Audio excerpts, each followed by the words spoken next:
Queridos irmãos, hoje nós vamos iniciar outra série de pregações, na verdade. Como eu tinha avisado, né, as pregações de Oséias não eram uma exposição. Então eu avisei do começo, né? Os irmãos não ficarem ansiosos para que eu fizesse uma exposição.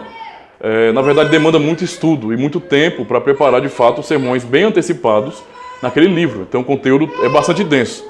Eu trabalhei mais com os 3 primeiros capítulos por, na verdade, serem um pouco mais fáceis, embora alguns conceitos difíceis ali, mas serem um pouco mais fáceis no geral para compreender a mensagem, porque é bem direto, não é, sobre o propósito da mensagem, da profecia. Hoje nós iniciaremos, na verdade, pregações, e eu pretendo dessa vez pregar até o fim, não é, da carta de Tiago, certo? Então vamos abrir a palavra do Senhor, nossas Bíblias, na carta de Tiago. Eu escolhi realmente essa carta por entender que é uma carta que trata de assuntos bastante comuns, que os irmãos compartilham, que todos nós compartilhamos, e, portanto, nós temos muito a aprender. São lições maravilhosas dessa carta. Eu estou procurando fazer isso, né, porque eu estou fazendo a leitura da Bíblia com a minha família, então eu estou fazendo a leitura ao contrário, né? Já começou de Gênesis, agora estamos começando de Apocalipse e voltando. Então nós já estamos em Hebreus, na verdade. Mas aí, lendo o Tiago com eles, né, eu estou fazendo uma leitura, eu não estou lendo só direto assim, eu estou lendo e explicando. Então isso ajuda você a compreender também a carta, a pensar um pouquinho, a refletir mais, porque tem que haver uma preparação antes, né, para poder fazer isso. E de fato, Deus me abençoou muito com a mensagem de Tiago. Então há muitas lições maravilhosas aqui para aprendermos. A primeira questão importante antes de irmos para o capítulo 1, irmãos, é entender, não é, na verdade, os problemas que igrejas enfrentavam naquele período e que Tiago aborda. Então, os cristãos naquele período de Tiago estavam passando, por exemplo, por provações duras, dificuldades grandes nas suas vidas, não é? Eles estavam sendo tentados a pecar. Então, vocês vão perceber essas coisas na leitura e na pregação, certo, de Tiago. Alguns crentes estavam sendo humilhados por pessoas um pouco mais abastadas, mais ricas, né? Pessoas ricas. Estava acontecendo isso. E até irmãos que estavam sendo roubados, não é? Por pessoas ricas. Pessoas que estavam aproveitando o seu poder, da sua influência, não é, para tapear alguns cristãos, né, para fazê-los de bobo. E Tiago aborda isso, não é, porque eles estavam agindo com injustiça nesse sentido, não é? Alguns membros da igreja estavam buscando posições de liderança. Eles estavam não compreendendo de fato o que é fazer parte do corpo de Cristo, e algumas pessoas estavam buscando então status de liderança, não é, com aquele pensamento: eu quero ser um oficial, eu quero ser um líder, alguém destacado na igreja, para que eu possa mandar, para que eu possa dizer alguma coisa, percebe? Havia um pensamento muito errado com relação a isso. Alguns crentes estavam falhando também em viver o que pregavam, então eles estavam frequentando as comunidades, aprendendo, mas não demonstravam isso na sua própria vida. Outros crentes estavam vivendo de forma mundana. Então havia pessoas que, de fato, naquelas comunidades estavam realmente vivendo de maneira completamente fora, não é, da obediência a Cristo. E ele aborda isso também. Outros não conseguiam dominar a própria língua. Então a igreja tinha problema de picuinha, de fofoca, de um monte de coisa. Veja, são problemas que são bem comuns, na verdade, em todas as épocas, não é? Outros estavam se afastando do Senhor, e havia crentes também que estavam vivendo uma guerra uns com os outros. Então havia essa dificuldade de comunhão, havia tensão, havia problemas nesse sentido.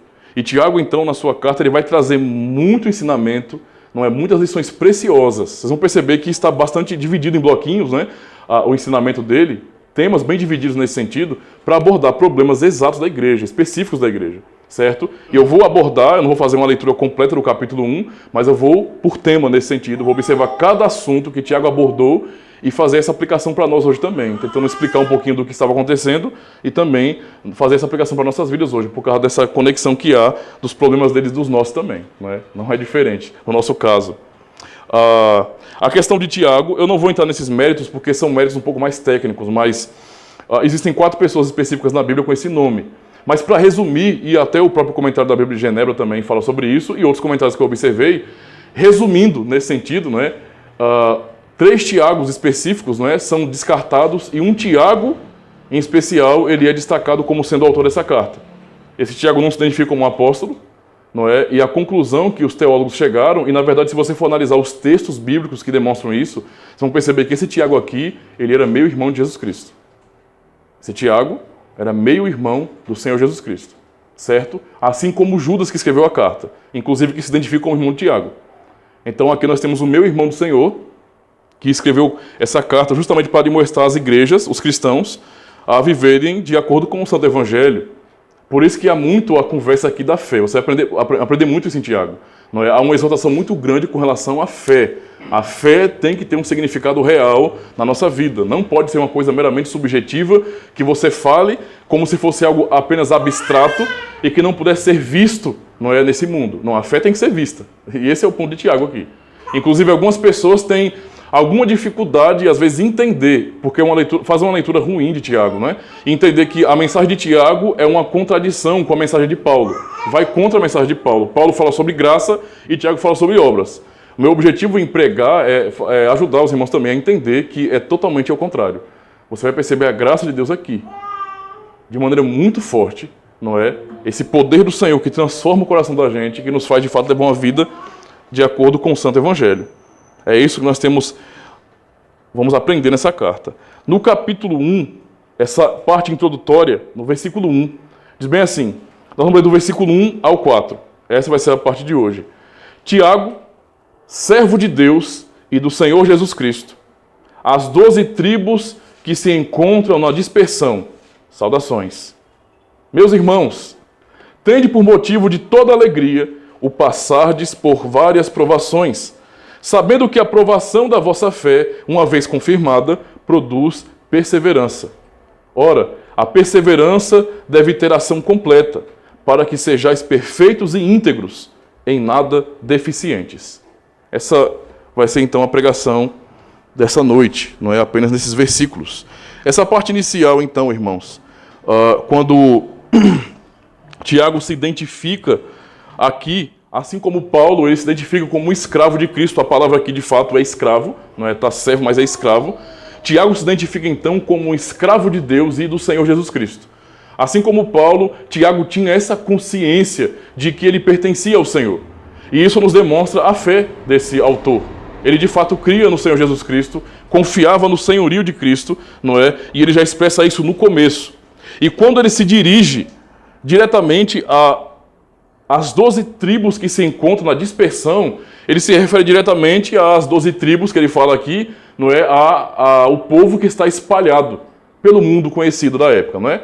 O Oriente e parte do Ocidente, o mundo conhecido da época, então, ele refere-se justamente a isso.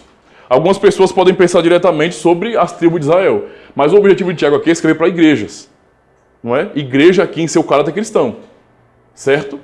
E então, quando ele escreve isso, ele tanto está se referindo a judeus cristãos, ou seja, judeus convertidos, como cristãos gentios, que estavam espalhados, não é, por todas as regiões que as igrejas foram fundadas nesse sentido. Então nós temos o testemunho dos apóstolos, de Atos dos Apóstolos, por exemplo, não é, acerca da fundação de igrejas locais, não é, em várias cidades e bastante espalhadas nesse sentido. Tiago escreve pensando não em uma igreja específica, mas em várias comunidades, em todo o cristianismo, toda a cristandade, na verdade, daquele período. Então são admoestações gerais para o povo de Deus. E isso, de fato, é importante para nós, o povo que está espalhado. A pregação dessa noite tem o seguinte tema: a alegria que podemos encontrar nas provações, porque é justamente isso que Tiago traz aqui no começo, não é? Essa questão da alegria na provação. E nós vamos observar isso em duas partes específicas. Primeiro, as provações são providenciadas por Deus para fortalecimento da fé. E segundo, as provações são para nos moldar, aliás, à imagem de Cristo. Então Tiago deixa isso claro, não é? Quando ele observa a situação de que cristãos estavam passando por dificuldades, por perseguições, por problemas na sua própria vida, ele identifica isso como sendo algo bom e não ruim. Para muitas pessoas isso é de fato uma coisa contraditória, não é? Então, observando essa primeira parte, as provações são providenciadas por Deus para fortalecimento da fé. Hoje pela manhã nós aprendemos, não é, acerca de sofrimento. Abordamos de maneira introdutória a questão do sofrimento, das aflições, mas especificamente o sofrimento de Cristo. Então o objetivo foi expor o sofrimento do nosso Senhor Jesus Cristo e o seu propósito. Mas a pergunta é para nós aqui, baseado nessa pregação, nesse texto de Tiago, por que nós sofremos? Nós entendemos o propósito do sofrimento de Cristo, certo? Está claro e revelado por que é que ele sofreu. Isaías 53 é um texto que descreve perfeitamente não só o seu sofrimento, mas explica o porquê do seu sofrimento. Então temos bem resolvido. Mas a questão é, por que cristãos sofrem? Por que nós ainda temos que sofrer? Qual a razão das provações, qual a razão das aflições que cristãos sofrem nesse mundo? E observando isso, nós sabemos muito bem que cristão geralmente sofre mais do que os outros. Não é que cada cristão sofra, não é tão intensamente como outros, mas no geral, cristãos, não é, em toda a história da humanidade, é o povo mais odiado nesse mundo. Não é? O povo que mais sofre perseguição de várias sortes, não é? Perseguição religiosa, perseguição política, os cristãos sofrem, e isso é claro para a nossa história também. A pergunta é, por que então sofremos? Não seria lógico o pensamento de que nós somos filhos de Deus, do Deus que é todo-poderoso, não é? Nós somos filhos daquele que é dono do ouro e da prata. Não seria mais lógico entender que cristãos deveriam ser muito mais protegidos do que pessoas que não são cristãs? Não pareceria mais lógico esse pensamento? Ora, se nós somos povo de Deus, o povo da aliança, o povo que Deus ama, Ele enviou o seu Filho para morrer por nós. Então não seria mais lógico que nós estivéssemos envoltos em uma proteção muito maior do que qualquer pessoa na humanidade? Tipo, não parece muito compatível com a ideia de proteção, de cuidado de Deus, de cuidado paternal de Deus, a questão do sofrimento. Parece que às vezes é o contrário. Poxa, nós somos o povo de Deus, o povo que Ele diz que ama, o povo que é declarado amor nesse sentido, e esse povo que Ele diz que ama é um povo que parece sofrer mais do que os outros. Isso é algo muitas vezes contraditório para algumas pessoas, irmãos. Bastante contraditório. E esse pensamento dessa lógica acerca de cristãos, por serem filhos de Deus, devem sofrer menos, é um pensamento que infelizmente domina a mente de muitos cristãos. E eu não digo só de pessoas que se declaram pentecostais ou neopentecostais, até cristãos que são de comunidades reformadas, muitas vezes podem pensar assim também. Por assistir a propaganda da televisão, por assistir aquilo que as igrejas modernas falam, ensinam, não é? O pensamento, a ideia de que cristãos, porque são filhos de Deus, eles não podem sofrer, e se sofrer, tem algum problema, tem algum erro. Não é? Então, se alguém está sofrendo como um cristão, sofre porque, na verdade, é alguém que não é fiel.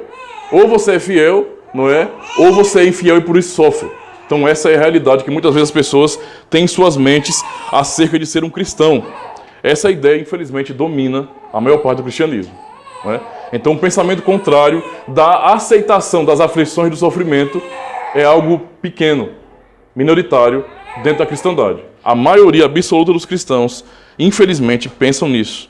É por isso que há uma procura tão grande por igrejas. Não é? Inclusive, se pessoas vierem aqui buscando isso, ao ouvir a pregação de hoje, já ir embora. Né? Eu vi hoje, nunca mais eu volto. Certo?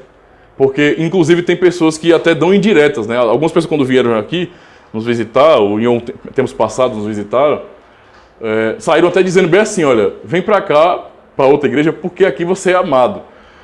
Como se aqui não houvesse, nesse sentido, amor. Porque na cabeça deles, amor não é o líder ou a própria comunidade bater no seu ombro, botar a mão no seu ombro e dizer bem assim, olha, você é um filho de Deus, Deus vai mudar a sua história. Deus vai dar o que você precisa, Deus vai te curar, Deus vai fazer isso e aquilo. Como nós não gostamos de ficar apostando, entendeu? Nós não gostamos de aposta nesse sentido, então nós não dizemos nós não ficamos falando para as pessoas o que Deus não disse. Né? Nós podemos orar pedindo a Deus por isso, mas não podemos garantir que Deus o fará, porque tudo depende da vontade dele. Então, quando pessoas vêm buscar igrejas para isso, encontram a igreja reformada, é óbvio que elas não vão ficar. Isso é claro, porque o pensamento delas é que cristão de verdade não sofre. É isso que líderes têm espalhado. Eu sou filho do dono do ouro e da prata, então tenho que ser rico. Né? Cristão de verdade tem que ser próspero, não pode adoecer, e se adoecer, determina, decreta que a cura vem. Né? Então, é inaceitável um cristão com câncer, é inaceitável um cristão com problema de depressão, é inaceitável um cristão com várias tendências nesse sentido, não é? Ao pecado, como todos têm, é inaceitável. Todo mundo tem que ser próspero nesse sentido, certo? E a adversidade ou a aflição, as provações, hoje são vistas como algo terrivelmente mal e não tem como você aceitar isso. Então a procura é por igrejas, por centros espíritas, não é? Por qualquer comunidade ou instituição que diga o tempo todo que você vai ficar bem, que nada de ruim vai acontecer com você. Não é? Infelizmente, esse é o pensamento.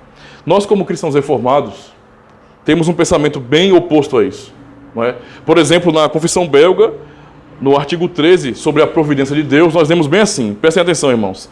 Cremos que o bom Deus depois de ter criado todas as coisas, não as abandonou, nem as entregou ao acaso ou à sorte, mas que as dirige e governa conforme a sua santa vontade, de tal maneira que neste mundo nada acontece sem sua determinação. Contudo, Deus não é o autor, nem tem culpa do pecado que se comete, pois seu poder e bondade são tão grandes e incompreensíveis, que ele ordena e faz sua obra muito bem e com justiça, mesmo que os demônios e os ímpios ajam injustamente. E as obras dele, que ultrapassam o entendimento humano, não queremos investigá-las curiosamente, além da nossa capacidade de entender, mas adoramos humilde e piedosamente a Deus em seus justos julgamentos que nos estão escondidos. Contentamo-nos em ser discípulos de Cristo, a fim de que aprendamos somente o que ele nos ensina na sua palavra, sem ultrapassar estes limites. Este ensino nos traz um inexprimível consolo quando aprendemos dele que nada nos acontece por acaso, mas pela determinação de nosso bondoso Pai Celestial. Ele nos protege com um cuidado paternal, dominando todas as criaturas de tal modo que nenhum cabelo, pois estes estão todos contados, e nenhum pardal cairão em terra sem o consentimento de nosso Pai.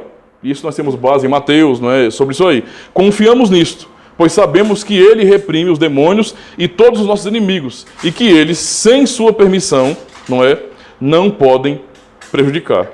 Por isso, rejeitamos e detestamos erro dos epicureus, que dizem que Deus não se importa com nada e entrega tudo ao acaso.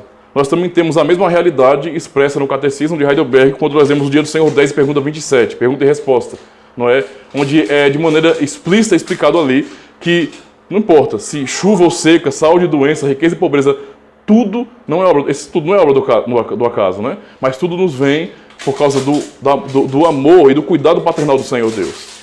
Então a nossa realidade é essa, irmãos. Tudo que nós temos, ou tudo que vivemos, tudo que podemos enxergar em nossa própria vida, vem de Deus. O ensinamento não é da Bíblia, e é o que nós reformados confessamos, é que tudo é da providência de Deus. E inclusive as aflições, as adversidades. Então jamais cristãos reformados podem olhar boas situações como sendo bênção de Deus e más situações como sendo o diabo agindo, como se Deus não pudesse impedi-lo.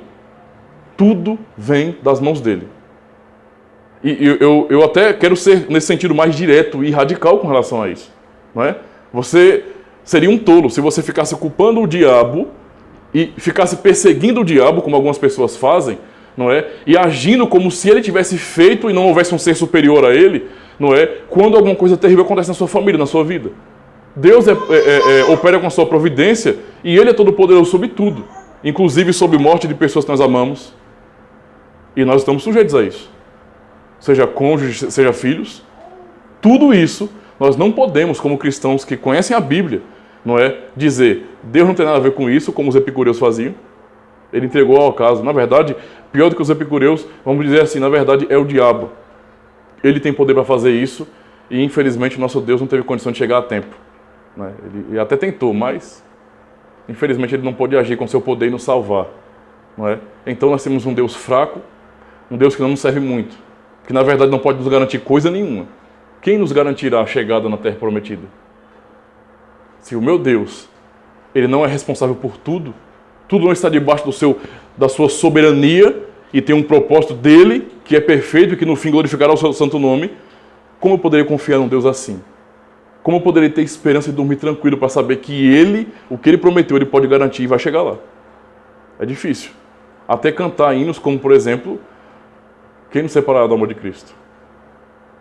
Quem não entende isso não deveria cantar aquele hino. É uma contradição. Você não pode confiar num Deus Todo-Poderoso que é soberano sobre tudo, mas está dizendo quem poderá nos separar do amor de Cristo? Nada? É claro que pode, meu amigo. Pode sim, senhor. Você não tem garantia nenhuma. Você está apostando como qualquer bom religioso nesse mundo. Apenas apostando. Essa é a grande realidade que nós temos que, na verdade, entender para aprendermos a glorificar a Deus pela verdade, jamais pela mentira. Não é achar que nós vamos proteger Deus de alguma coisa. Então, irmãos, entendendo a soberania de Deus e a sua providência, o que Tiago diz: meus irmãos, tende por motivo de toda alegria o passardes por provações. Tiago, então, quebra o argumento moderno de que cristãos obrigatoriamente, não é, tem que ser pessoas que gozam neste mundo de toda a prosperidade. Ele quebra completamente isso. Enquanto muitos estão dizendo, não lute contra essa adversidade e não aceite isso que acontece, Tiago está dizendo, se alegrem, não por você passar por uma ou duas provações, mas por passarem por várias provações. Então veja como isso aí é forte para pessoas que não conseguem entender ou aceitar o governo de Deus. Quando nós não aceitamos isso, quando essas pessoas dizem, não é, nas suas orações inúteis, não aceite isso na sua vida, determine que vai acontecer. Tais pessoas estão demonstrando que elas não se submetem ao senhorio de Cristo.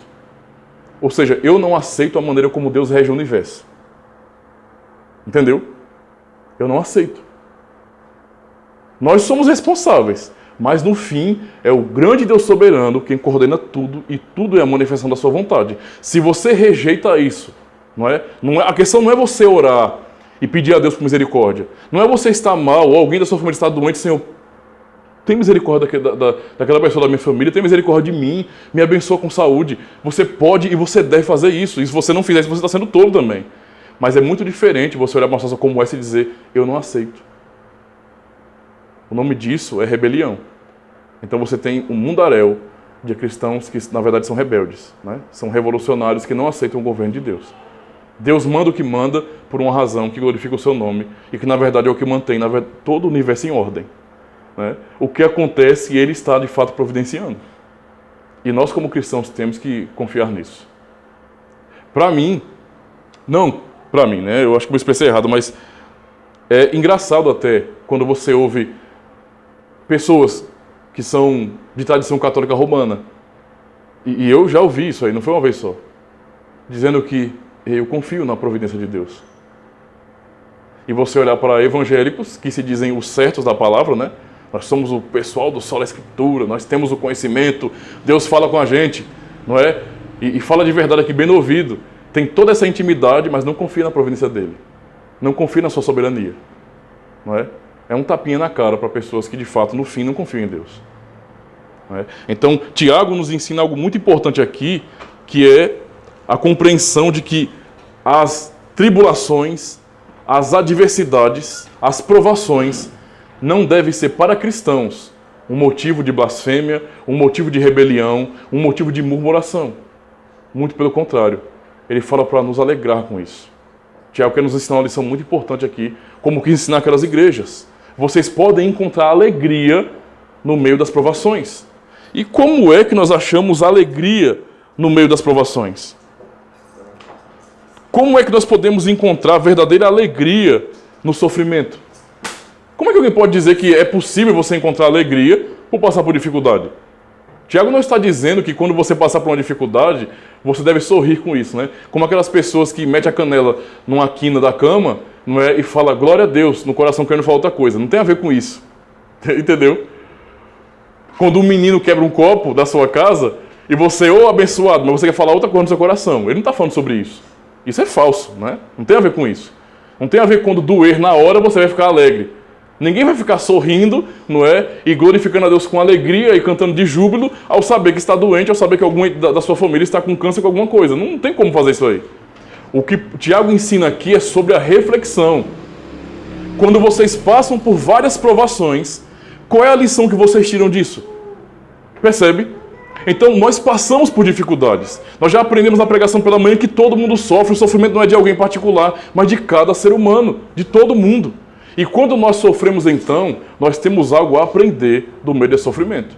Somente pessoas tolas e imaturas vivem a vida, E chegam ao final de sua vida, ou com a idade um pouco mais avançada, e não crescem, não amadurecem, não entendem como o mundo funciona, não conseguem lidar com as situações. Se você continua batendo na mesma tecla, quebrando a cabeça com a mesma coisa, depois de anos, tem alguma coisa errada com você. No que diz respeito à sua compreensão da vida, da existência, do seu relacionamento com Deus. Porque você continua o tempo todo não entendendo como as coisas são de verdade. Não é? E então você quebra a cara e parece que você não aprende, você não consegue enxergar que você está errando. Quem permanece fazendo as mesmas coisas, ou seja, você faz o teste e dá errado, você faz aquilo e dá errado. Aquilo nunca dá certo, nunca. Você está fazendo a mesma coisa durante anos e sempre dá errado. Isso é tudo de uma pessoa sã? Uma pessoa que fica fazendo isso tem juízo, irmão? Não tem, não. De jeito nenhum, mas tem. Você acabou de ver que doeu você bater a cabeça na parede. Por que você vai bater de novo? Percebe? Isso não é uma atitude de uma pessoa que tem juízo. Não é? Tiago está dizendo que a alegria que nós podemos extrair das tribulações, das dificuldades, não é? São alegrias que vêm da compreensão do propósito de Deus. Ele fala isso para a igreja, para dizer para a igreja, vocês não estão sofrendo à toa, não. Vocês não passam por aflições à toa. Talvez o ímpio, quando você olha para o ímpio, você vê ele sofrendo, você já sabe que ele está pagando pelos seus pecados. Aqui e na eternidade vai pagar também. Mas para o povo de Deus, principalmente para quem faz parte da aliança, para o povo de Deus, essa aflição ela tem um propósito didático na sua vida. Um propósito muito importante. Deus está querendo te ensinar algo. E cristãos têm que ter maturidade para não ficar assim, não é? Sem perceber isso. E caindo nas mesmas coisas, repetindo os mesmos erros, não é? Sempre vacilando. No versículo 3 ele diz bem assim: sabendo que a provação da vossa fé, uma vez confirmada, produz perseverança. Então ele já revela aqui o propósito.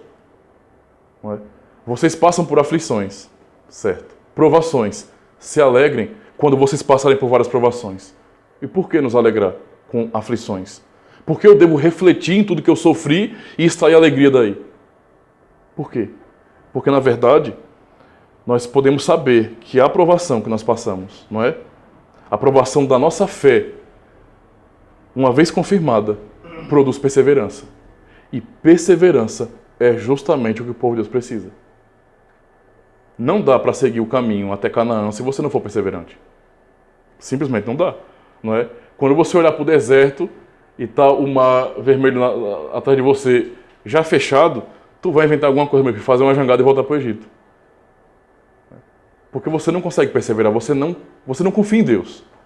E Tiago quer ensinar a igreja que a provação, as provações, elas são para nos ensinar a perseverança. E o que é perseverança, irmãos? Perseverança é justamente constância. Você confia, você continua sempre progredindo, não é?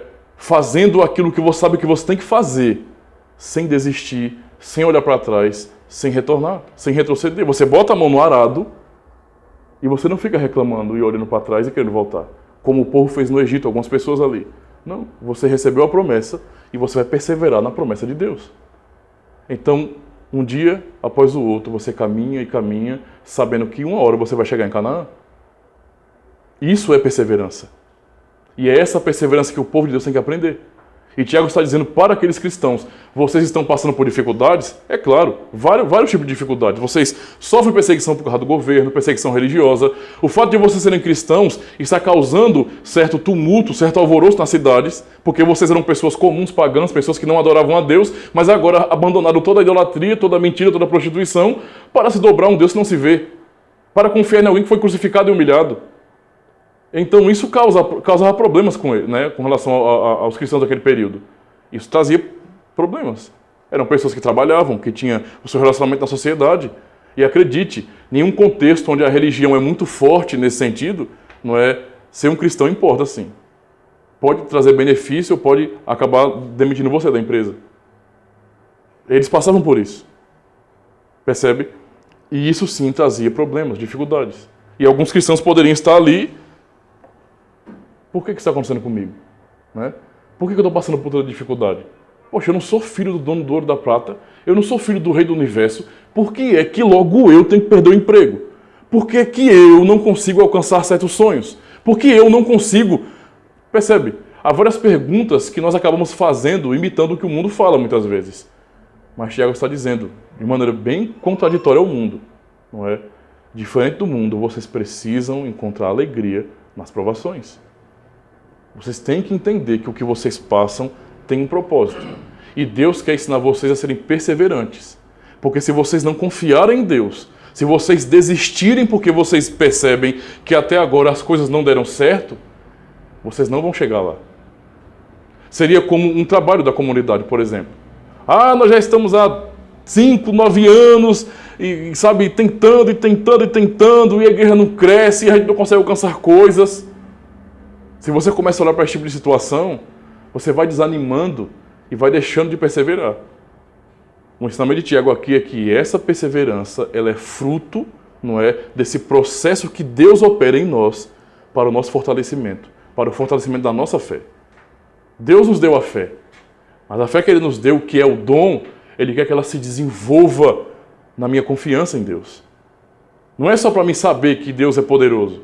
Não é só para mim saber que Ele, nesse sentido, por seu poder, pode me levar até o fim. Eu preciso continuar confiando todos os dias que, embora as circunstâncias locais não sejam favoráveis, ainda assim, nada pode alterar o que Ele prometeu. Ele vai cumprir o que Ele prometeu. E eu preciso perseverar nisso. A inconstância é um mal hoje, irmãos. Pessoas que começam coisas e não terminam. Você começa uma coisa e você nunca termina. Às vezes a gente pensa que a inconstância, a falta de perseverança, não tem muita aplicação na nossa vida, mas tem, e muito. Tem muita aplicação na nossa vida. Você vai fazer faculdade, né? Aí você percebe, depois do 3º, 4º período, que o negócio ali é denso. Você sabe, é um conteúdo pesado. Depois você vai sentir toda a tensão daquilo. Aí daqui a pouco você olha, será que vale a pena continuar estudando? Acho que eu vou parar. Depois do 4º, 5º, 6º período, não sei. E não conclui a faculdade. Tem gente que faz isso. Né? Tolos. Por que começaram? Se não vão terminar. Ou então procure outra área. Você não se identificou com aquilo, vá para outra área. Mas não pare de estudar. Não pare de correr atrás. Porque se você for ficar retrocedendo toda vez que uma dificuldade aparecer, você nunca sai do canto. Não é? Não, vamos fazer isso aqui agora. Vamos fazer um planejamento aí. Eita, rapaz, olha, infelizmente aconteceu tal situação. Vamos deixar para lá, né? E assim ninguém sai do canto nenhum. Então, se você começa com isso, não é? Você precisa correr atrás e procurar concluir essas coisas. Você precisa ser perseverante. Isso é uma lição comum para a nossa vida. É uma lei natural.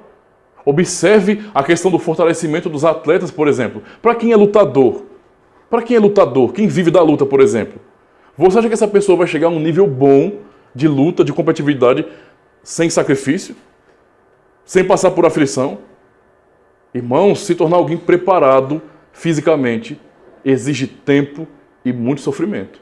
É muito suor derramado, é dor, são os punhos doendo, as canelas doendo, os joelhos doendo. Você sofre para ficar com o corpo calejado e forte para aguentar pancada e vencer uma luta. Em qualquer esporte é assim, não é? Ninguém vai chegar no nível de um jogador de futebol profissional do dia para a noite. Eu sou um amante do futebol. Vai lá para o campo que você vai levar uma pisa. Você tem que ser preparado para isso. E a preparação exige tempo e dói. E se todo mundo for desistir porque dói, ninguém faz nada. Essa é a realidade da vida. E Tiago está aplicando justamente isso à questão da vida da igreja, da fé. É a mesma coisa nesse sentido. Vocês começaram a caminhar, não é, nesses caminhos que o Senhor deu a vocês, e vocês têm promessas, e essa promessa não se cumpre do dia para a noite, demora, isso demanda tempo. E esse tempo é um tempo, não é, que é difícil de você esperar. Todo mundo tem dificuldade com isso, né? Hoje, ainda mais hoje, que nós somos impacientes de natureza, infelizmente, devido a tudo que a gente vive, nós somos imediatistas, queremos tudo agora, tudo agora, tudo agora, se não for agora eu não quero. Então, por causa disso, as pessoas são inconstantes, elas não perseveram. Quem persevera consegue, vai chegar lá uma hora. Percebe? Ele aplica isso para a igreja, mas ele dá um motivo maior. Veja, Deus está usando as aflições. As aflições são a própria providência de Deus para vocês cristãos. Porque vocês precisam amadurecer na fé de vocês. E vocês não vão amadurecer na fé de vocês sem vivenciar isso dia após dia. Sem ter, nesse sentido, a dor de lutar contra os seus pecados. Não é? Sem perceber, muitas vezes, as suas próprias falhas. Se vocês não viverem assim e não lutarem todos os dias, vocês jamais amadurecerão. A fé de vocês será uma fé infantil, fraca. Isso é tão sério, tão sério, tão sério, que, por exemplo, Paulo, ele em suas cartas aplica essa questão da perseverança até mesmo para as questões doutrinárias. Em Efésios 4, por exemplo, em outras cartas também, quando ele fala acerca das pessoas inconstantes na fé, são aqueles irmãos que nunca permanecem firmes na igreja, eles nunca permanecem firmes no conhecimento da palavra de Deus, são aquelas pessoas que faltam culto sem razão. Não tem uma explicação para isso. Eu só não estou afim de ir, né? Estou afim de ir, não. Hoje eu não estou com cara para ir para culto, não é? Aí eu não vou para o culto, eu não estudo a Bíblia. Isso tem implicações terríveis para a nossa vida. Se eu não sou perseverante nas minhas orações, eu nunca vou amadurecer em oração. Nunca. E pode acreditar, minha vida vai ser uma vida que não tem expressão nenhuma em oração. Não é? Eu estou aqui e oro quando o pastor ora, mais repetindo as palavras do pastor, não é? E nem ligado tanto com o que a oração significa. Porque na verdade eu não oro em casa. A mesma coisa é com relação ao estudo da palavra de Deus. O cara diz bem assim, eu vou ler a Bíblia toda esse ano. Eu vou ler. Quando chega no capítulo 26 de Gênesis, o cara desistiu já. Porque é uma leitura muito pesada, pastor, é muito cansativo. Né? É melhor ler a Turma da Mônica, é bem mais divertido. Né? Você ri assim, é legal. E a Bíblia, que não é qualquer coisa, é a própria revelação escrita de Deus para nós, que por meio do conteúdo aqui, denso que seja e pesado, é por meio desse conteúdo aqui que Deus nos ensina o que é a verdadeira fé, que Ele revela quem Ele é, e você não vai conhecer quem Ele é de verdade se você não ler esse livro. É conversa fiada você ficar pegando, tentando pescar as coisas, porque você não vai conseguir, você nunca vai amadurecer, não vai fechar algumas ideias na sua cabeça por falta de leitura da Bíblia, da Palavra de Deus, e você vai se tornar um crente fraco, porque você não persevera na leitura da Palavra. Porque a Escritura para você parece que não é muita prioridade. Isso vai te fazer, de fato, muito mal. Ou seja, as implicações da falta de perseverança, da inconstância na vida de cristãos, de fato são terríveis. Não é? São terríveis. Não há como um cristão permanecer fiel, firme.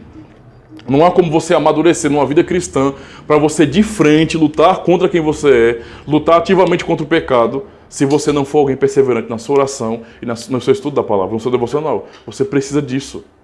Não é uma questão opcional de luxo, não. Não é para se mostrar para dizer que você decorou o versículo bíblico. É uma necessidade que você tem. Ou você busca esse alimento e persevera nisso, ou você vai ser um crente fraco. Aí vem a tribulação, vem a dificuldade, você perde o emprego, as coisas não dão certo, não é? Você acaba com o seu relacionamento. Ah, o pastor estava namorando e agora eu estou mal, porque, meu Deus do céu, por que não deu certo? Porque eu queria ela para mim, ela era minha, ele era meu, aquela coisa todinha. Aí pensar que não deu certo, minha vida acabou, vou sair da igreja. Isso acontece demais em comunidades, não é? Os caras se frustram, as meninas se frustram porque o rapaz não se importou muito e não demonstrou tanto interesse. Vou sair daqui, ele me deixou. Ela me deixou. E a sua perseverança em Cristo? Você não vai resistir. Não vai encontrar alegria em tudo isso enquanto você não entender a razão do porquê você sofre. Do porquê você é afligido. Deus quer te ensinar alguma coisa. É o que Tiago está dizendo às comunidades aqui. Não é? Ou seja, nós temos que buscar alegria quando nós padecemos várias tribulações, não é? Várias aflições, porque essa provação que nós passamos nesse mundo, que é uma provação da nossa fé, é um teste para o nosso próprio fortalecimento, nesse sentido, é o que vai nos dar, não é? Depois da confirmação, a perseverança. Eu vou aprender a permanecer firme no Senhor, não é? De acordo com ele vai, com o cuidado dele, com a sua providência em mandar tribulações. De outra maneira, eu não vou ser forte. De jeito nenhum. Você nunca vai ser um cristão forte sem sofrer. Eu sinto muito. E eu queria até deixar uma lição para os jovens pais aqui, não é? Presta atenção nisso. Se vocês forem proteger os seus filhos de tudo, vocês vão se decepcionar no final. Eu não estou falando isso de mim. Não é? Eu estou sujeito a qualquer erro, como qualquer um. Eu estou falando do que o princípio da palavra nos ensina. E eu confio nisso, mais do que conceitos que eu possa aprender com qualquer um. É o que a Escritura diz. O princípio é esse. Se nós ficarmos protegendo nosso filho de tudo, não é? Isso não pode, isso não pode, isso não pode, isso pode. Eu vou protegê-lo de tal forma, não é? Que eu vou querer fazer melhor do que Deus com ele. E eu não vou enxergar que Deus é quem mesmo providencia sofrimento para a gente, para o nosso crescimento. Não ter as coisas, ou receber um não, faz um bem danado, você não tem ideia. Entendeu? Dizer para um filho, para alguém que você ama, trabalhe para ter, miserável. Você não tem ideia como isso faz bem. Ah, não, eu sou um pai, eu lutei muito, eu me estabilizei, não é? Eu ralei muito, eu sei o suor que foi derramado, eu sei o preço que eu paguei para chegar onde eu estou. Não é? Aí eu tenho um filho, meu filho, boyzinho todo, tem tudo. Você quer o quê, filho? Fala pro papai. Você quer o quê? Quer uma motinha, quer? Roda aí com a Pop 100 aí, por todo canto aí, ó. Exiba a sua Pop 100, né? Por todo canto, não é? Você quer uma moto melhor, meu filho, para poder exibir um pouquinho mais, né?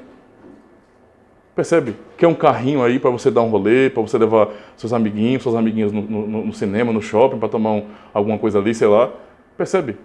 Isso acontece demais aqui, irmãos, no nosso mundo. Isso é o tempo todo. E você vê o quê? Que esse tipo de coisa só faz mal para as pessoas. Nós temos que aprender que para o fortalecimento da nossa própria vida, nós temos que pagar certos preços. E pagar tais preços dói. E doer faz parte da vida. E eu preciso sofrer nesse sentido de aprender muitas coisas. Não é tudo, mas muitas coisas eu tenho que aprender pelo sofrimento. Nós lemos hoje, em Hebreus, na pregação pela manhã, Cristo nosso Senhor, Todo-Poderoso, que sabe de tudo, o texto dos Hebreus diz que ele aprendeu a obediência pelas aflições que padeceu. Percebe isso aqui? E pais cristãos, às vezes, querem dar tudo de mão beijada para os filhos. Aqui, ó. Toma, meu filho, tudo é seu. Não precisa se esforçar não, papai faz por você. Está errado. Não é? Não faça isso para você não chorar depois. E ter uma pessoa com um caráter muito mal formado na sua casa, que só vai trazer vergonha, que só vai fazer você ficar triste por causa disso. Muito pelo contrário, temos que realmente entender que Deus nos ensina por meio desse sofrimento. Não é à toa. Nós aprendemos, por exemplo, em Provérbios 1 e verso 32, bem assim, pois a inconstância dos inexperientes os matará. Olha que palavra doce para a gente, né? A inconstância dos inexperientes os matará. E a falsa segurança dos tolos os destruirá. Provérbios 1 e 32. Quer ser inconstante? Quer permanecer na sua falta de perseverança? Quer as coisas fáceis? Não quer pagar um preço? Não quer chorar por causa disso, não? Uma hora você vai sentir o que significa aqui. Essa inconstância só nos mata. Só nos impede de crescer, de amadurecer para a vida. O sofrimento nos ensina a humildade, irmãos. E Deus nos ensina isso por meio da sua palavra, aplicando a vida na igreja, a vida dos cristãos. Vocês sofrem, e muito mais do que um ímpio que procura por soluções mágicas, em soluções de autoajuda, de psicólogos, e gastam dinheiro, jogam dinheiro no lixo, essa é a realidade. Você como cristão, você não tem uma palavra de Freud, não é de psicanálise, você não tem uma palavra de um psicólogo, de, sei lá, você não tem uma palavra assim, não é de um filósofo, de alguém que gosta de ficar palestrando, você tem a própria palavra de Deus para você, dizendo isso. Você é um cristão? Pois é, se alegre nas aflições. Porque Deus quer fortalecer a sua fé por meio delas. Porque Deus quer te ensinar a ser perseverante, a ser alguém constante, alguém que permanece na fidelidade do Senhor. Não dá para entender uma vida cristã se não for desse jeito. Porque assim como o povo que foi liberto do Egito, nós continuamos a nossa própria caminhada. Desde o dia em que o Espírito Santo veio sobre nossas vidas, nos convenceu do Evangelho, ali a nossa caminhada cristã se iniciou. E então desde lá estamos caminhando, e essa caminhada vai levar a vida todinha. Eu posso ser chamado por Deus amanhã, ou hoje à noite, daqui a 5 anos, a 10 anos, mas eu posso ser chamado por Deus no finalzinho, quando eu for velho. Não importa. Eu vou levar a minha vida para isso. Não é? Para ser fortalecido no Senhor, dia após dia. Dia após dia. O próprio texto de Tiago, no versículo 8, diz bem assim: o homem de coração dobre é inconstante em todos os seus caminhos. Né? Essa pessoa que não tem firmeza, não tem constância, de fato é alguém de duplo ânimo, não é? Que você não sabe se a pessoa é crente, não é, você fica com aquela dúvida, pô, o cara é crente ou não é? O cara é reformado ou não é? Não é? O cara está aqui, olha, não, eu gosto de calvinismo, aí, como é que fala de predestinação, pastor? Aí você fala, não, vamos estudar um pouquinho mais sobre a palavra de Deus, rapaz. E o viver cristão, né? E a aplicação na vida piedosa. Não, eu quero saber mais sobre predestinação. E só isso que o cara quer saber, não tem constância, não tem fidelidade bíblica, não tem firmeza doutrinária. Não é? Vai ser levado por vento de doutrina, não vai suportar tribulações. Nós aprendemos, por exemplo, na segunda carta de Pedro, no versículo 16, capítulo 3, no caso, falando disto, como em todas as suas epístolas, entre as quais há pontos difíceis de entender, que os indoutos e os inconstantes, certo? Torcem, e igualmente as outras escrituras, para a sua própria perdição. Um dos que distorcem as escrituras são os inconstantes, né? Os rebeldezinhos da igreja que quer botar o dedo na cara do pastor e dizer, isso é conversa, rapaz, você está errado. Aí você questiona a pessoa, pô, você não é um cara fiel na igreja. Não estou falando de dízimo e oferta não, irmão, certo? Aqui não tem relação na parede não para dizer quem é que não é. para me apontar quem pode e quem não pode. Não existe isso aqui. Mas são pessoas que não têm firmeza na comunhão dos santos. Pessoas que não têm prazer em se reunir com o povo de Deus para poder adorar o Senhor. Não tem prazer. Pessoas que negligenciam o estudo da palavra quando está sendo ensinado. Hoje vamos nos reunir para estudar a palavra de Deus, tal assunto. Vamos assistir uma série, jogar um jogo. Vamos estudar a palavra. É desse jeito, né? Aí quer crescer, aí o pastor prega um pouco mais difícil, né? Não é que é difícil, é porque os irmãos não têm, sabe, preparação na sua própria vida espiritual para poder entender nada. Aí quando o pastor fala, o cabinho doido. Sabe? Perde a noção, fica maluco, não quer saber de mais nada e fica revoltado com a igreja. Os inconstantes, os cristãos inconstantes são aqueles que distorcem a palavra. Citando um pouquinho, se vocês não sabiam disso, mas citando um pouquinho, eu aprendi isso na viagem para Maceió.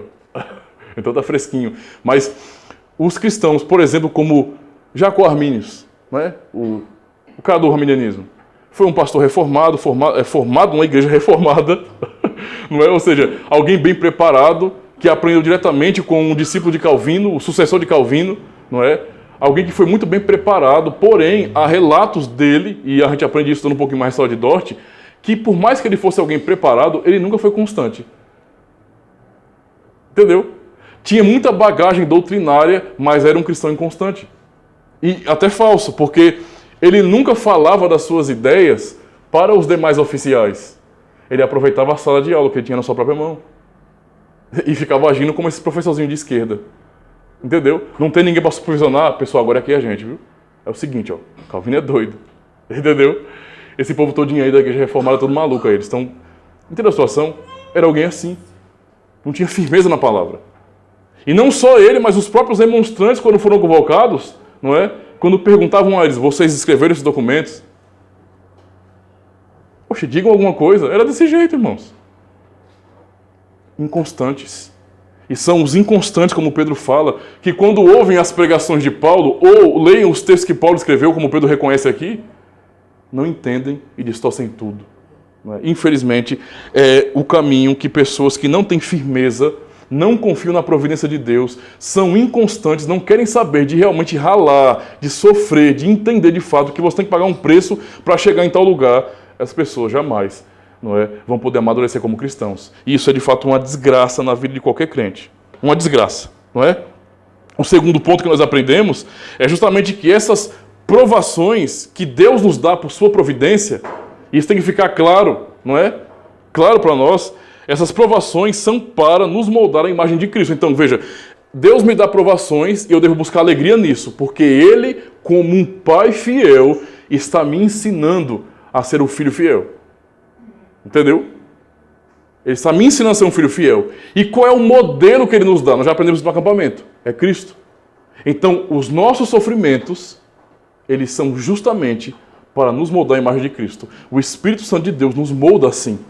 Não é? Os nossos conflitos com o pecado, as dificuldades que nós enfrentamos na nossa vida, dificuldades sociais, com família, na comunidade, tudo isso deve nos dar experiência e nos moldar, não é? De acordo com o tempo do Senhor, a imagem de Cristo. E isso o Tiago ensina justamente no versículo 4, porque é o que ele diz. Ora, a perseverança deve ter ação completa. Né? Então não pode ser algo que comece e pare. Tem que ter uma ação completa. Para que sejais perfeitos e íntegros, em nada deficientes. O objetivo então é que Deus, por meio da sua providência, nos traz sofrimento ou aflições, dificuldades na vida, para nos ensinar, para nos fazer, nos tornar hominhos, né? Mulheres de verdade, homens de verdade. Pessoas que amadurecem, que crescem, que sabem lidar com situações diferentes, que podem perceber o mal, que podem discernir aquilo que o diabo está plantando, aquilo que ele está buscando. Pessoas que têm maturidade para poder entender o que deve e o que não deve fazer. Se há inconstância, não há discernimento. E pessoas fazem besteira por ver assim. Então Deus, por meio do sofrimento, quer nos ensinar que Ele está nos moldando como uma massa. Ele está nos moldando, Ele está nos amoldando a Cristo. Cristo é o modelo e eu vou torná-los como Ele. Vocês vão ser como Cristo. Vocês foram eleitos e predestinados para isso. Eu escolhi vocês e amei vocês na eternidade para esse fim. Então eu vou usar todas as coisas para cooperar para o bem de vocês. E o bem de vocês vai fazer vocês sofrer. vai fazer você chorar, não é? Vai fazer você ficar, às vezes, pedindo arrego. Senhor, eu não aguento mais. Mas tudo isso é para o seu próprio bem, é para que você, no final, pareça com Cristo. E nós aprendemos isso no ensino de Paulo, por exemplo, em Efésios capítulo 4. Ouça o que a palavra do Senhor diz, versículo 7 ao 15. Mas a graça foi dada a cada um de nós, segundo a medida do dom de Cristo. Por isso diz, subiu ao alto, levou cativo o cativeiro e deu dons aos homens. Ora, isto é, ele subiu, o que isso quer dizer no caso, né? Senão que também antes tinha descido às partes mais baixas da terra. Aquele que desceu é também o mesmo que subiu acima de todos os céus para cumprir todas as coisas. E ele mesmo deu uns para apóstolos, outros para profetas, e outros para evangelistas, e outros para pastores e mestres. Qual o propósito de Cristo ter dado dons ministeriais, ofícios para a igreja? É status? É que pastores sejam destacados? Não é? Com vocês, pastor fulano! É para isso que Cristo deu os ofícios? Não. O único objetivo, o próprio texto da palavra do Senhor diz, querendo o aperfeiçoamento dos santos. Ofício na igreja, dons na igreja, só tem um propósito, que nós, como corpo de Cristo, sejamos aperfeiçoados. Aí você dá um tapinha naquela pessoa que diz bem assim, meu filho, por que tu não vai para nenhuma igreja e diz que é cristão? Eu sou reformado, olha, eu sou cristão, topado. Você frequenta que igreja, meu filho? Você é membro de qual igreja? Sou de nenhuma não, eu ouço só Mário Persona na internet. Não tem nada contra o Mário Persona não, ele fala muita coisa certinha. Eu já ouvi muita coisa dele também. Ok? Mas você não quer ir para a igreja, sendo que a própria palavra do Senhor está dizendo aqui de maneira muito clara sobre os ofícios que foram dados à igreja para o aperfeiçoamento dos santos. E aqui ele continua dizendo, observe, para a obra do ministério, para a edificação do corpo de Cristo. Não é? Até que todos cheguemos à unidade da fé. A nossa fé é perfeita? De jeito nenhum é. Não é à toa que mesmo crendo na promessa do Senhor, cambaleamos. Não é? Estamos aqui firmes, topados. Eita, que coisa boa saber que nós somos salvos em Jesus Cristo. Amanhã, será? A gente pode até não falar, mas o coraçãozinho fica balançando assim. Meu Deus do céu, eu sou uma desgraça, eu não tenho condições não. Eu acho que eu fui predestinado para ir para o inferno, não é possível não. Um cão que nem eu aqui está difícil. A gente pode passar por isso. Não é? Então a nossa fé não é imperfeita, não é perfeita. E aqui ele diz que a unidade da igreja, o que Deus faz por meio da igreja, no ajuntamento, na comunhão dos santos, por meio dos ofícios, que funciona nesse sentido de maneira institucional na igreja, não é? É para chegarmos à unidade da fé. A nossa vai ser uma fé perfeita, de fato. Não é? E ao conhecimento do Filho de Deus, ou seja, a homem perfeito, à medida da estatura completa de Cristo. Para que não sejais mais meninos inconstantes, levados em roda por todo o vento de doutrina, pelo engano dos homens, que com astúcia enganam fraudulosamente. Antes, seguindo a verdade em amor, cresçamos em tudo naquele que é o cabeça, Cristo. Você faz parte do corpo de Cristo, porque aqui Deus está te aperfeiçoando. Não é? Deus te chamou para aqui te aperfeiçoar. E Ele te aperfeiçoa por meio dos seus irmãos aí do seu lado aí. É ouvindo a pregação, é aprendendo a doutrina, é participando da ceia, não é? É orando e cantando ao Senhor, é participando do culto. É também nesses momentos de comunhão que nós temos toda essa convivência na comunidade, onde nós podemos, de maneira muito clara e fácil, e isso é muito fácil, perceber o erro dos outros. Esse tipo de coisa acontece, irmãos.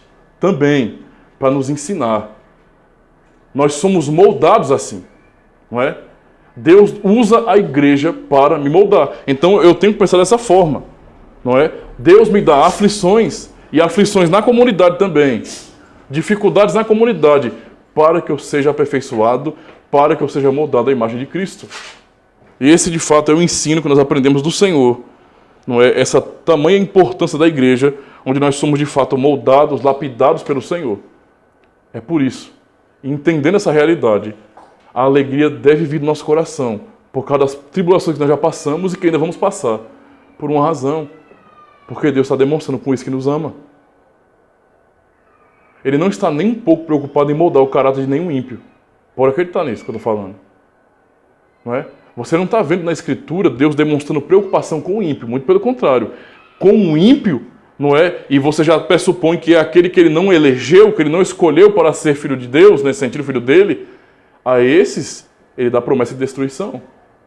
Mas ao seu povo, todo o tratamento que ele dá, por mais duro que seja, é o tratamento de um pai amoroso que não quer que seus filhos se percam. Que não vai permitir de forma nenhuma que seus filhos se desviem.